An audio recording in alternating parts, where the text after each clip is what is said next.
What's up YouTube? Mimi here, coming at you from my channel, Bunny Birdie Gator. Today we're going to be doing a life hacks for your kitchen video. You know, I just have so many little tips that I want to share with all you ladies out there to make your life easier in the kitchen, to help you save money in the kitchen. Because I don't know about you, but I spend a lot of time in the kitchen and things get crazy in there, things pile up quick. I got one counter that I try to keep clean, but I have another counter that's my work counter. And you know, little things here and there just kind of help simplify things. And when things are simplified and neat for me, or if I can reuse something or repurpose something and have it be useful in the kitchen, that's definitely a plus for me. So I hope you enjoy this video. The rest is going to be done in a voiceover, and I'm just going to be showing pictures of all the different ideas that I'll cover. So let's get started. All right, let the savings begin. Hey, no need to kick yourself for those apples you had sitting in your drawer too long, or if you came home with a mealy batch, no need to be mad. Just get your apple core, your apple slicer, pop that core out and throw all those slices in your crock pot and make yourself a delicious batch of applesauce. Then you can turn around and put that applesauce in your refrigerator for a week or two. It's such a great way to use apples that you would have normally wasted. And same with bananas. If you notice the skin is getting a little too dark, or if it's getting too mushy, take the peel off. That banana is usually fine on the inside. Stick it in a Ziploc bag or freezer bag and use it and save it for your froyo, your smoothies, your banana breads. It's just a really great way to have bananas on hand whenever you need them. And I learned this little thing on Pinterest about spinach. Throw a napkin or paper towel in either side of the bag, and this will prevent all that mushy wetness in the bottom of the spinach bag. We like to use spinach for omelets, so it's nice to have fresh spinach, and this usually goes bad really fast if you don't put the napkins in. All right, I love this one. So you grab one little bunch of green onions, you bring them home, and you get a mason jar or a cup with a little water at the bottom. Now right away they will kind of shrivel down. Some of the pieces will shrivel down, but within about a day or two they'll perk up and they'll continue to grow as you cut your little slices and pieces off the top for omelets or whatever. They'll continue to grow and regenerate for up to a month until the bottom of the stem gets mushy, as mine are here. I've had mine for probably 5 or 6 weeks. Time for a new bundle. Okay, now I love to get cheese when it's on sale. 2 for $3, 2 for $5. The cheaper, the better. I do not like paying full price for cheese. I save my little cheese bags. I buy shredded and I buy the blocks of cheese. I stick it in the freezer and I have cheese whenever I want. And then that allows me the opportunity to only buy cheese when it's on sale, not when I'm desperate for it. All right, and another excellent way to save money in the kitchen is to not spend money on a lot of Tupperware and containers, but to use what you already have. Here is an almond jar in the front with 2 peanut butter jars on the side. These are holding cornbread that was starting to get a little dry and some bread heels. I turn them into breadcrumbs, and they live in my freezer until they are ready to be used for whatever I need them for, most likely meatloaf.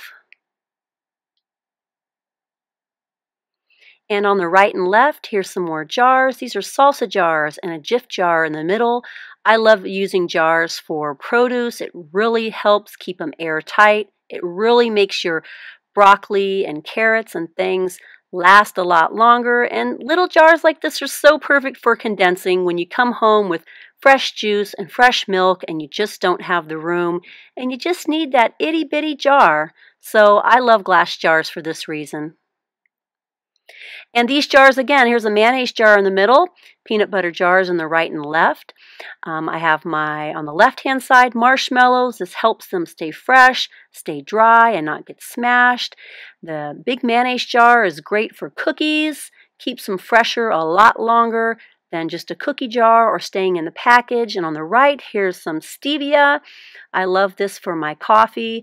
You know, I just love these jars. It's a really nice, neat, organized way to see your items. And if you have a favorite brand of peanut butter or a favorite product that you're constantly buying, these jars start looking really nice and organized on your shelf. As you'll see here, I have some dog food and cat food samples, as well as some dog bones in the middle.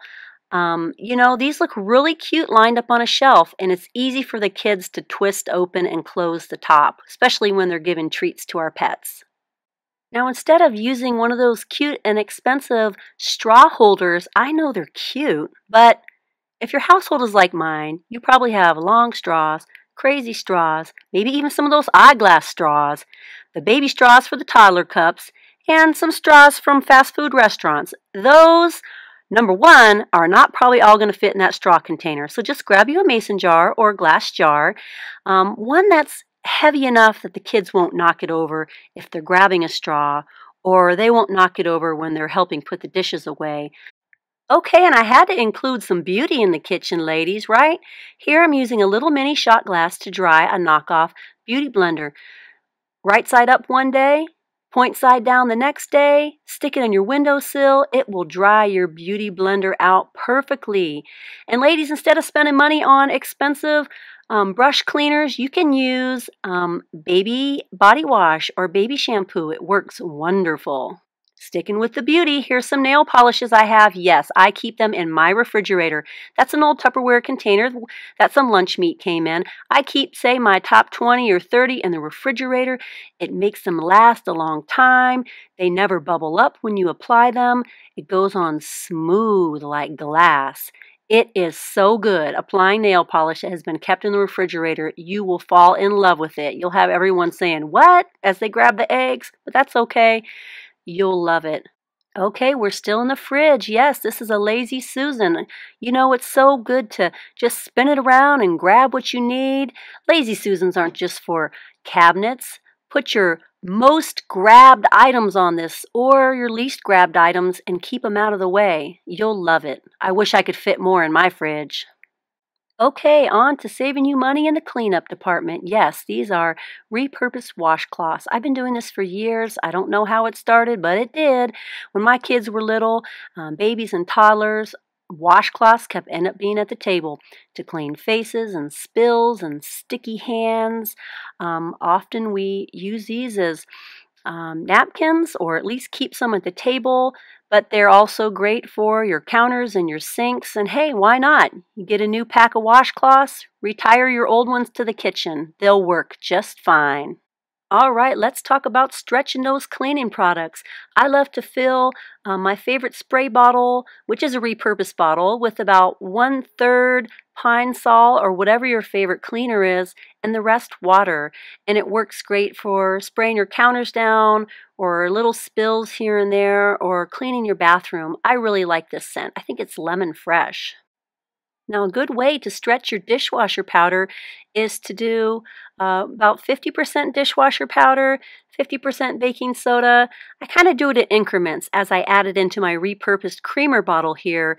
I do an amount of powder, then soda, then I shake, then more powder, then more soda, then shake. Well, you get it. And I fill it up to the top. It lasts a long time, and it's a really good way to stretch a full box of powder. Okay, I bet you know where this one is going. Yes, this is how to stretch your favorite hand soap. Hey, get that favorite hand soap.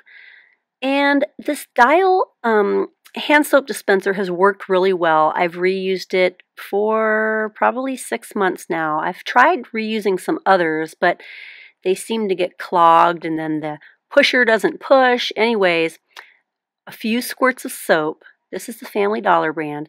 A few squirts of soap, the rest water. Gently stir with like a chopstick or a straw. That's what I've been using, and it works well. I really love it. This is such a good way to stretch your favorite hand soap, or maybe a nice hand soap that someone gave you as a gift and you just don't want it to get used up by the family. This is such a good way to really stretch that soap and enjoy it. Yeah. Okay, well, I'm sure this is one that we all do, but I love putting my phone in a bowl or a tight-fitting Tupperware container. It really magnifies the sound. It seems like the house gets so noisy, and sometimes I can barely hear what's going on my phone if I'm watching a Dollar Tree haul or someone's video. So that helps make it a little bit louder. Also, it's just easier to handle if your hands are wet or messy. All right, you guys, well, that was my life hacks for the kitchen video. I hope you enjoyed it. I hope you'll comment below and let me know some of your favorite kitchen tips or ways to save time or money in the kitchen. I'd really love to hear from you. Please go ahead and like, share, comment, and hit that little button down there. Yes, you know the one, the red one. Please subscribe. Thank you guys for watching, and I'll see you soon. Bye.